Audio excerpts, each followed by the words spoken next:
অনেক সময় মনে হয় সব কিছু আমাদের নিয়ন্ত্রণের বাইরে চলে গিয়েছে। এমনকি যে দোয়া করেছিলাম সেটা মনে হচ্ছে আল্লাহ শোনেননি। আজ জানবো কিভাবে এমন মুহূর্তগুলোতে আল্লাহর উপর ভরসা রেখে বদলে ফেলতে হয়। আল্লাহ বলেন, যারা আল্লাহর উপর ভরসা রাখে আল্লাহ তাদের জন্য পথ বের করেন। সূরা আত-তালাক আয়াত নাম্বার 3। তাওয়াক্কুল হচ্ছে তুমি কিছু করো কিন্তু শেষে বিশ্বাস রাখো যে আল্লাহ তোমার জন্য সবচেয়ে ভালো সিদ্ধান্ত নেবেন। জীবন কখনো সরল নয়, তবে যাকে আল্লাহ পরীক্ষায় রাখেন তাকে অবশ্যই সঠিক পথও দেখান।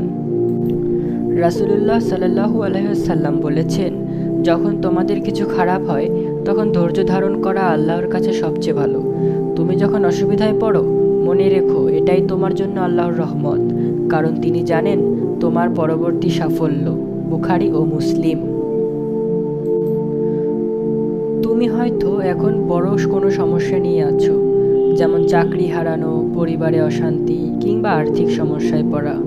তবে মনে রেখো আল্লাহর কাছে প্রতিটি দুঃখের পর আনন্দ আসবে।